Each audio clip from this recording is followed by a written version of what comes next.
Bon après-midi tout le monde. Thank you for being here. The Iranian regime continues to disregard its irresponsible disregard for human rights. The women and the people of Iran have had enough of this oppressive regime. Les Iraniens ont le droit de vivre leur vie, de faire leurs propres choix et de s'exprimer haut et clair. Mais, au lieu d'écouter la population, les dirigeants iraniens utilisent la violence pour les faire taire. Ici au Canada, on va continuer d'utiliser notre voix pour appuyer le message d'espoir et de liberté des Iraniennes. Here in Canada, we will continue to use all our tools to amplify the message of hope and freedom coming from the brave women in Iran and all those who stand with them. Just like we will continue to stand with the families of Flight PS-752 victims. This week marked the 1,000th day since the horrific downing of PS-752. I spoke with families over the past few days, as I have many times over the past few years. I see their pain, their anger.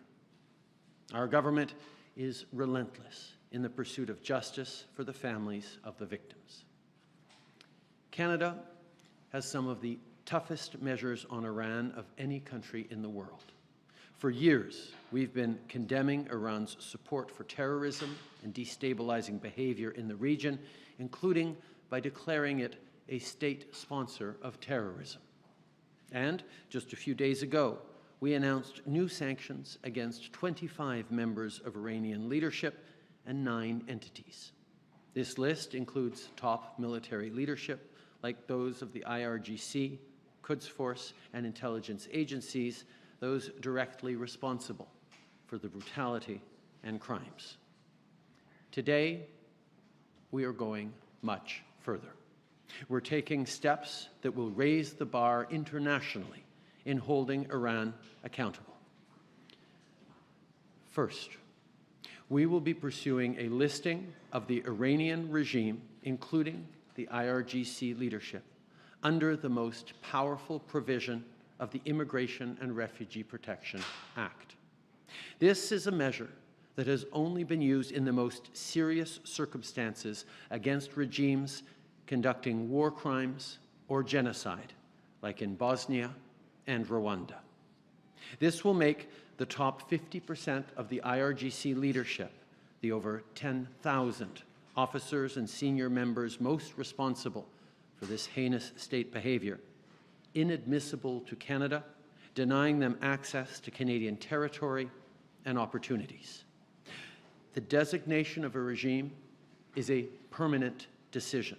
This means that more than 10,000 members of the IRGC leadership, for example, will be inadmissible to Canada forever. On va désigner le régime iranien, incluant le CGRI, en vertu de la disposition la plus rigoureuse de la loi sur l'immigration et la protection des réfugiés.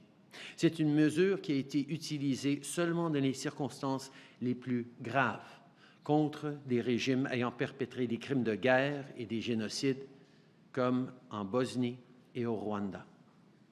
Les 50% des plus hauts dirigeants du CGRI, entre autres, donc plus de 10 000 personnes, des officiers, des hauts gradés, seront donc interdits au Canada pour toujours. Second, we intend to massively expand targeted sanctions under the Special Economic Measures Act to hold to account those people most responsible for Iran's egregious behavior. On a l'intention d'élargir massivement les sanctions imposées en vertu de la loi sur les mesures économiques spéciales pour que les personnes les plus responsables du comportement répréhensible de l'Iran répondent de leurs actes. This tool was unavailable to previous governments because only in 2017 did we expand Canada's sanction regime to include human rights. Third, we are expanding Canada's capacity to fight money laundering and illicit financial activity, as well as to crack down on foreign interference to protect Iranian Canadians and other communities in Canada. We will accelerate the work to ensure that our agencies have the resources necessary to do the job. Therefore, today, we're announcing $76 million to strengthen Canada's overall capacity to implement sanctions. This will ensure we can move more quickly to freeze and seize sanctioned individuals' assets, building on new authorities we introduced in just the last budget. It will also support the establishment of a new Sanctions Bureau in Global Affairs Canada and new capacity at the RCMP. In addition, we are enhancing our ministerial directive on financial transactions associated with the Republic of Iran. We will restrict financial transactions with Iran associated with the IRGC and the proxies that support them. The actions we have taken and are announcing today are some of the strongest measures anywhere against Iran. To the strong, resilient, and proud Iranian-Canadian community, we hear your voices. We heard your calls for action. That is why today we're using the most powerful tools at our disposal to crack down on this brutal regime and the thousands upon thousands of individuals responsible for its heinous behavior. Our government will continue to pursue all the tools at our disposal, including Magnitsky sanctions. To the tens of thousands of Canadians who marched in solidarity with the courageous women in Iran, to the millions around the world who amplifying their voices and their message, to the Iranian women themselves, from schoolgirls to grandmothers, standing against this oppressive regime, we stand with you, and we will continue to. Merci d'être là aujourd'hui. Je suis maintenant content de passer la parole à la vice-première ministre. Christian. Merci, Monsieur le Premier ministre. Bonjour. Le régime iranien est un État qui soutient le terrorisme. Il est répressif, théocratique et misogyne. The Iranian regime is a state sponsor of terrorism. It is repressive, theocratic, and misogynist.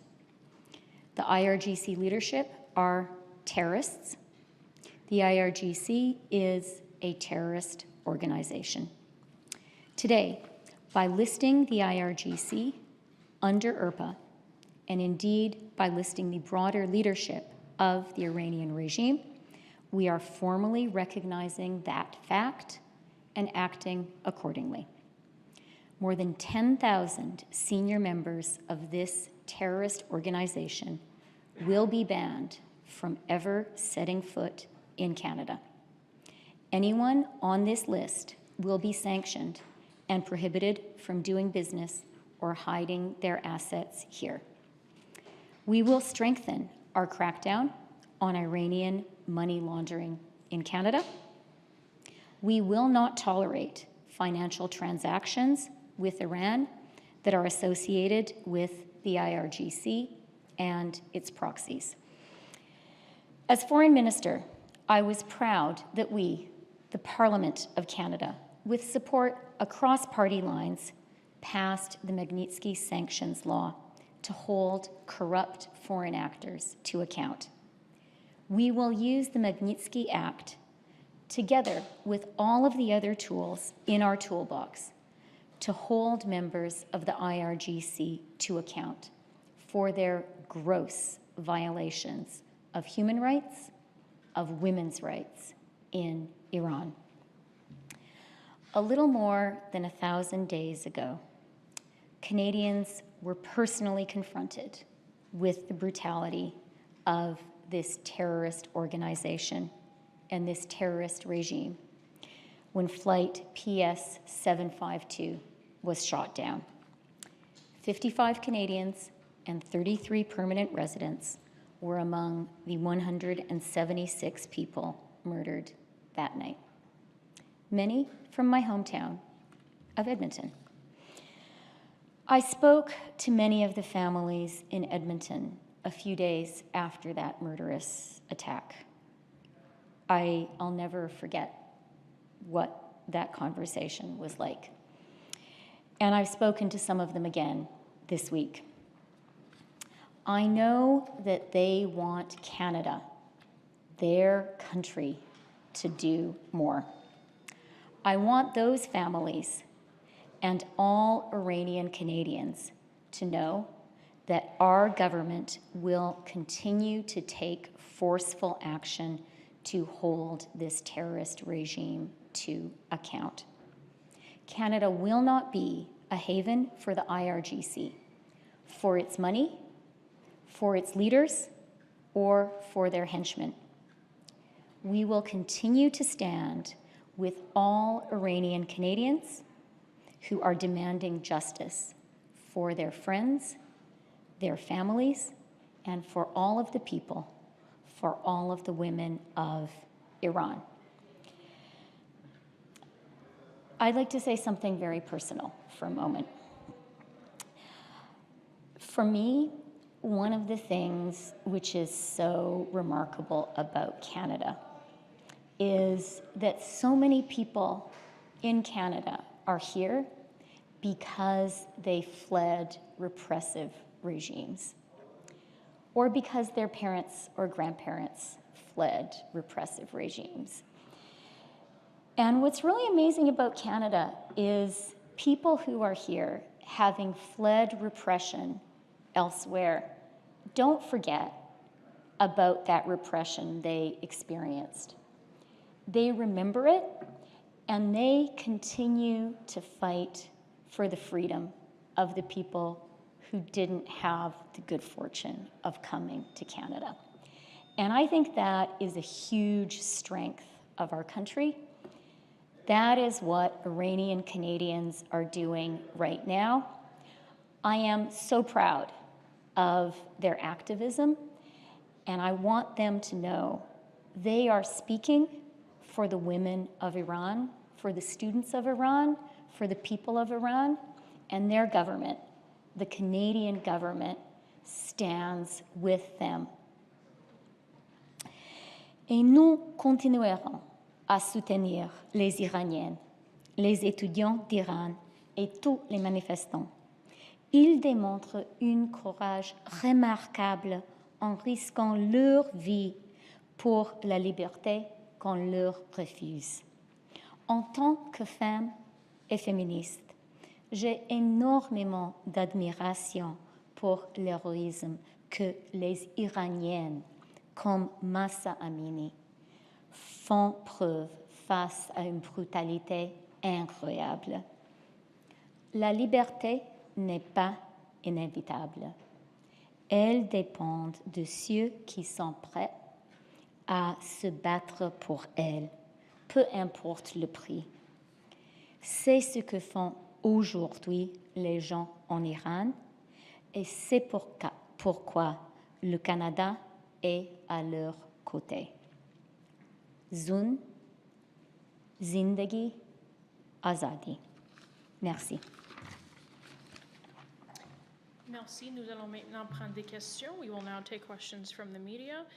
One question, one follow-up. Une question et une question de suivi. Dylan? Hi, Dylan Robertson from the Canadian Press. Prime Minister, experts say that we don't have the capacity to enforce the existing sanctions. Can you walk us through how you determine this amount of funds, and when do you expect us to be able to have the capacity to carry through on these? As Canadians have seen over the past number of months, whether it is on sanctions on Russia because of the reprehensible behavior in Ukraine, their invasion of Ukraine, or whether it is against the Iranian regime, Canada has continually stepped up in putting real sanctions on individuals responsible for violations of international law and of human rights in some of the most fundamental ways. That's why the announcement we make today of $76 million to strengthen our ability to monitor and enforce sanctions, but continue to push forward, as Canada and Canadians expect us to, on holding to account those most responsible for egregious human rights violations around the world needs to continue. That is why we are using some of the strongest measures Canada has ever seen. We strengthened our sanctions regime a number of years ago and are fully using that now. And we're invoking rarely used measures that have been used against some of the most murderous regimes in the world, whether it was around the Rwandan genocide or war crimes in Bosnia, to apply them to this murderous Iranian regime. I didn't hear a timeline, but I'd like to ask about the IRGC. Will today's announcement cancel any visas or permanent residency statuses? And do you have any estimate of how many people inside Canada have been part of the Revolutionary Guards? The work that we will be doing over the coming days and weeks to make sure that this is the strongest possible series of measures against the Iranian regime and against the IRGC is fully underway right now.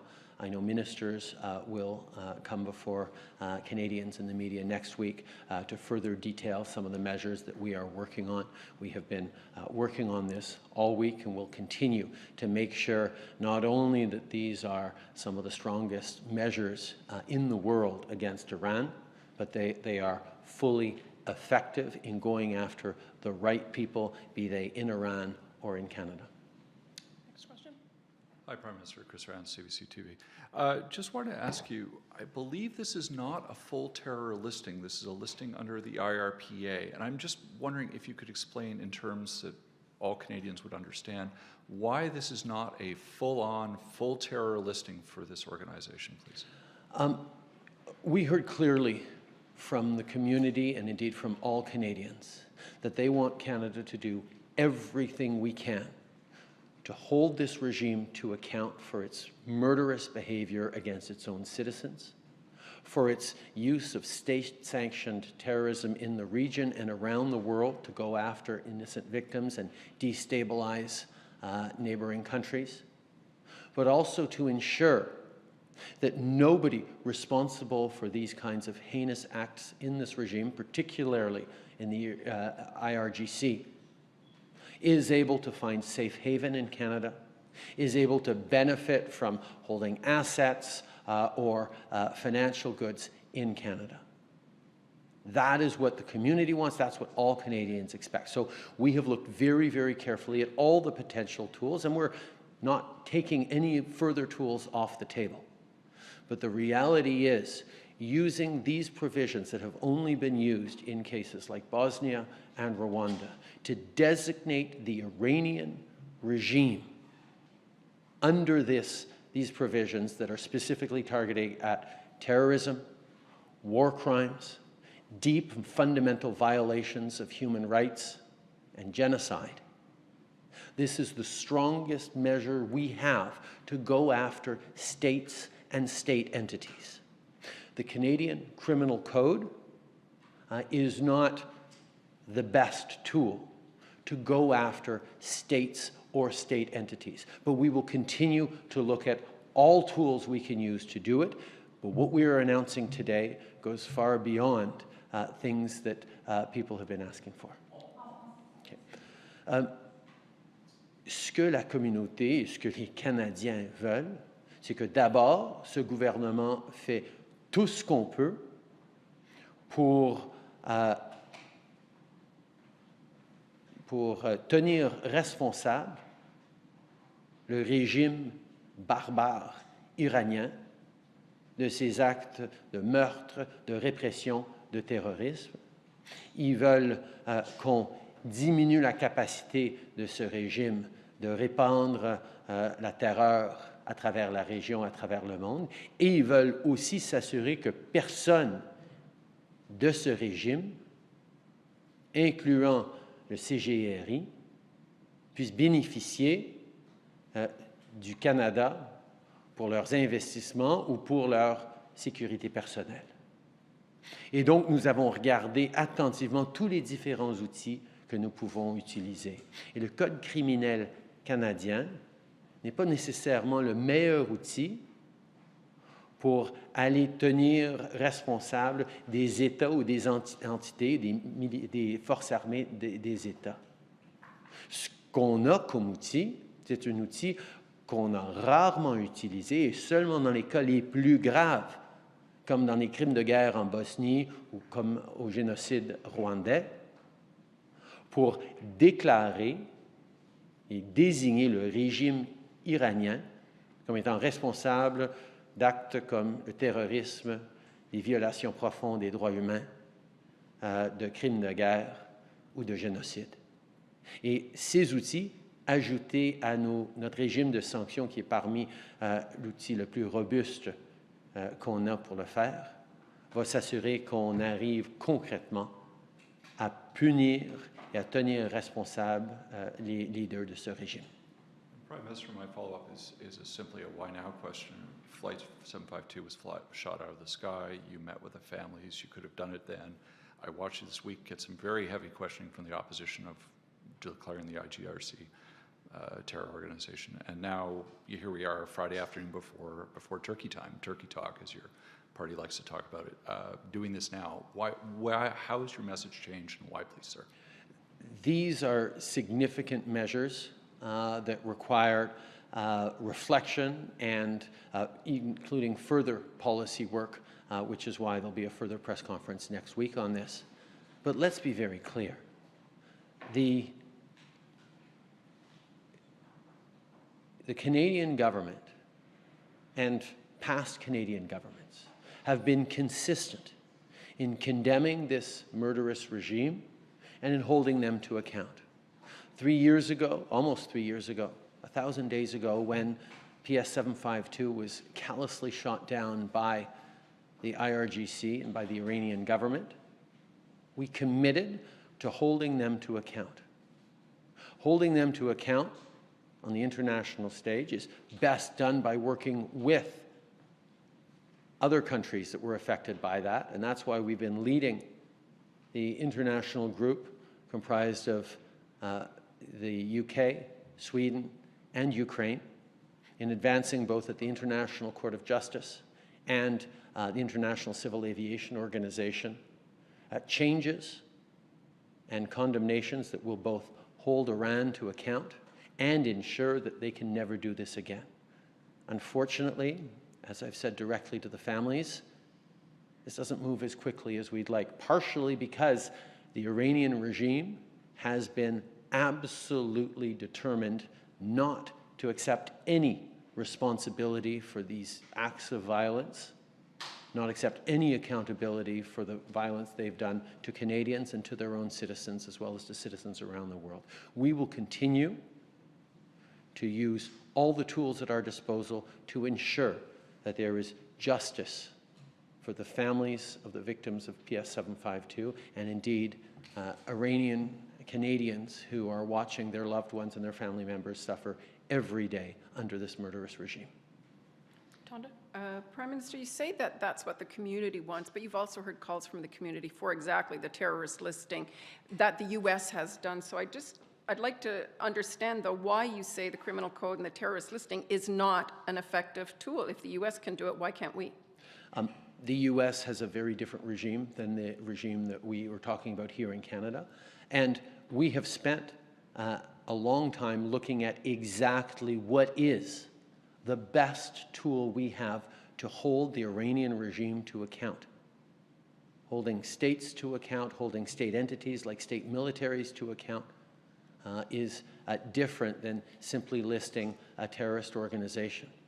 And that's why the choice we've made and that we're announcing today that we're moving forward on is to invoke measures that haven't been used since Bosnian war crimes or since the genocide in Rwanda, to ensure that there is no doubt that the Iranian regime receives the strongest pushback from Canada that we possibly can, that we move forward on limits and penalties for well over 10,000 members of the Iranian leadership and military forces, and that we ensure that Canadians, including Canadians of Iranian descent, are not vulnerable to foreign interference by the Iranian regime. These are tools that we are putting forward with a deep level of commitment and seriousness to demonstrate that we will not stop until this murderous regime is held to account. How many of those 10,000 are conscripts in Canada? How many conscripts in Canada will be affected? Would you carve out exemptions for them? Will you evict them? And if this is all about basically being able to verify and enforce something effective, you've thrown money at enforcement, and yet Canada doesn't have a beneficial asset ownership registry. You've put that off for a year or so or more. Like, it was supposed to help you track oligarchs. You can't track Iranian leaders. How are you going to do it?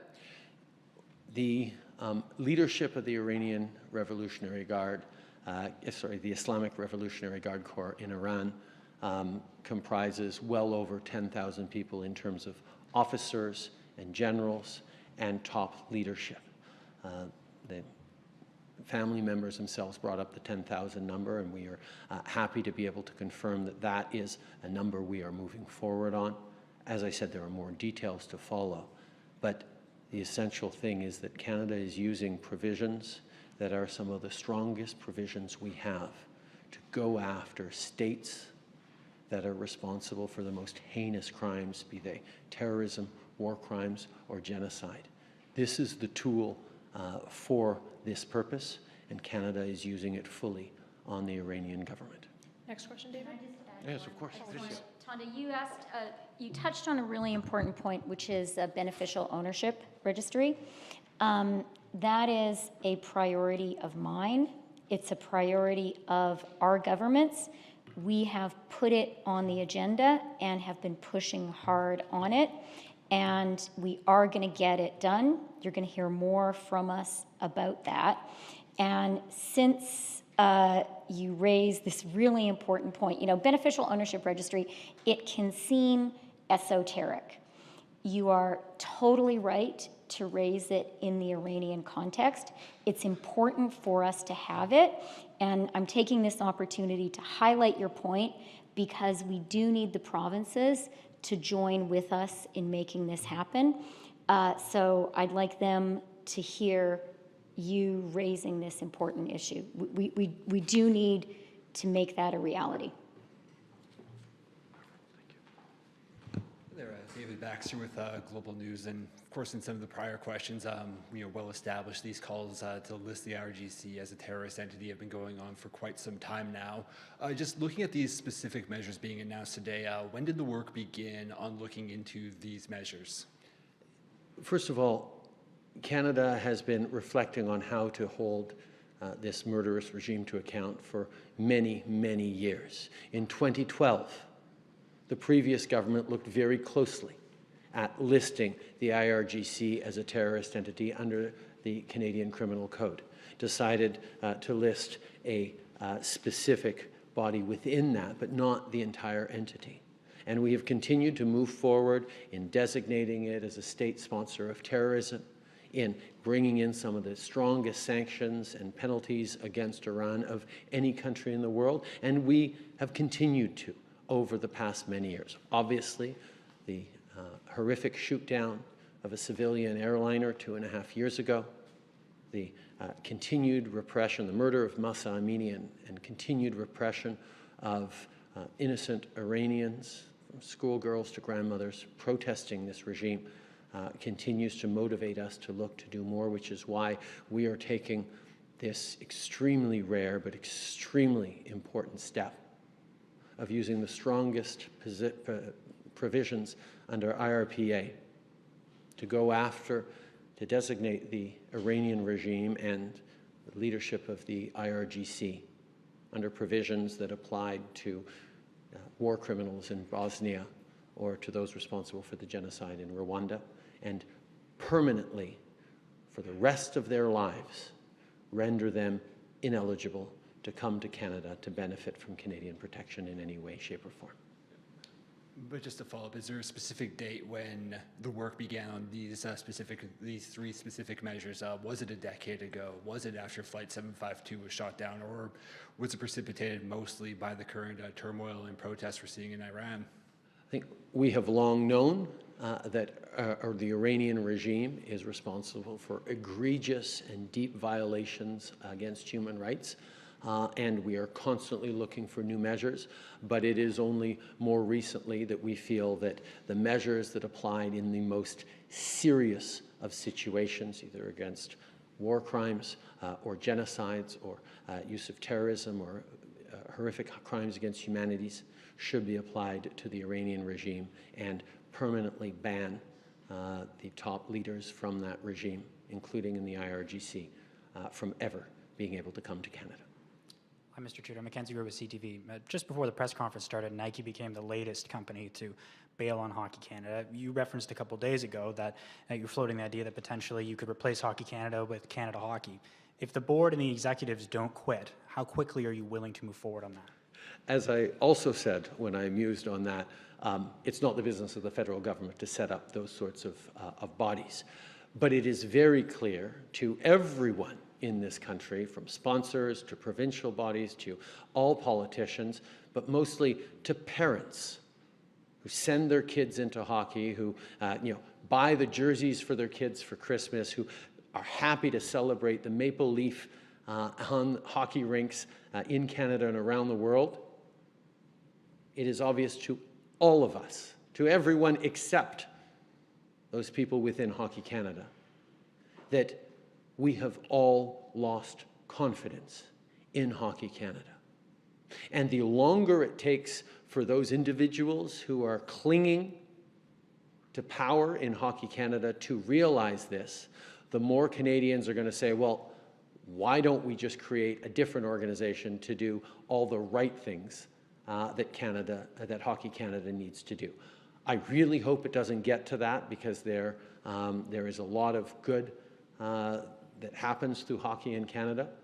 But if these individuals continue to be deluded enough to think that there is a pathway forward for them to continue to run Hockey Canada, then Canadians will have no choice but to look for another structure to run our national winter sport. In Alberta, there's a new premier coming in next week, Danielle Smith, and she spent the majority of her speech last night attacking your government in particular.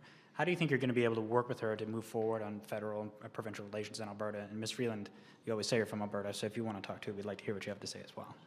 I wish to congratulate Danielle Smith for becoming the next Premier of Alberta. I will be reaching out, I will be speaking with her hopefully in the coming hours to congratulate her on her victory in the leadership campaign and to commit to her, as I do to all Canadians, that I am there to work with premiers of the provinces to deliver concretely for Albertans and indeed for all Canadians, whether it's fighting the rising cost of living, whether it's creating good jobs for the future, whether it's fighting climate change, whether it's doing the things that Canadians expect us to do together as governments. I will look to work constructively with everyone who's elected across the country. Christian? Yeah, I mean, the Prime Minister has said what our attitude is and will be. I do want to join him in congratulating Premier Smith. Our government believes absolutely in an approach of positive intent and in working constructively with premiers of all provinces and territories. And we've managed to do that. We're going to absolutely take that attitude to Premier Smith. And, specifically on Alberta, I think it is really important for Albertans to hear that we know we are the government of all Canadians and of all of Canada. And that very, very much includes my beloved and amazing province and people of Alberta. Oui, peut-être le Premier ministre aussi. Merci pour la question. Comme le Premier ministre a dit, on a toujours une approche positive, une approche constructive avec tous les leaders des provinces et territoires. C'était notre approche et ce sera notre approche avec la nouvelle Première ministre de l'Alberta. Et je veux évidemment féliciter la nouvelle Première ministre de l'Alberta. Et je veux dire, parlant directement aux Albertains et Albertaines, que nous sommes le gouvernement de tous les Canadiens et Canadiennes, absolument incluant les Albertains. Et par exemple, on a aujourd'hui parlé des Iraniens albertains à Edmonton qui en représentent aujourd'hui. Merci. Je veux évidemment féliciter la nouvelle première ministre de l'Alberta et m'engager à travailler de façon constructive avec elle pour livrer concrètement pour les priorités des Albertains. Que ce soit lutter contre les hausses du coût de la vie, que ce soit la création de bons emplois ou le virage vert contre les changements climatiques. Je sais qu'il y a énormément de travail que nous pouvons faire ensemble et nous allons le faire. J'ai hâte de parler à Mme Smith pour la féliciter dans les prochaines heures. Dernière question? Merci beaucoup, Kim Vermette de Radio-Canada. J'aimerais vous revenir sur les sanctions contre l'Iran. Il y a des experts à qui on parle qui nous disent que c'est évidemment des bonnes nouvelles, mais que ça va être difficile de les implanter, ces mesures-là. Est-ce que ça va être effectif rapidement? Est-ce que vous êtes confiant que ça va être quand même relativement simple à mettre en place? Non, ce ne serait pas simple. C'est des mesures extrêmement fortes, rarement utilisées par le Canada, utilisées seulement dans les cas les plus graves, comme on a vu en Bosnie ou au Rwanda. Mais nous allons faire le travail parce que c'est important pour nous et aussi pour tous les Canadiens que leur gouvernement soit là pour repousser contre ce régime barbare et qu'il soit là pour soutenir les femmes iraniennes et ces gens d'à travers le monde qui se tiennent avec ces femmes en train de lutter pour leur liberté. Donc, nous allons travailler de façon rigoureuse mais rapide pour s'assurer que ce régime est tenu responsable et que personne de ce régime puisse, pour le restant de leur jour, profiter du Canada comme endroit d'asile ou de retraite ou de visite. Est-ce que vous lancez un appel aux autres pays de faire la même chose? Évidemment, nous voulons voir plus de pays dans le monde renforcer leurs mesures contre le gouvernement iranien.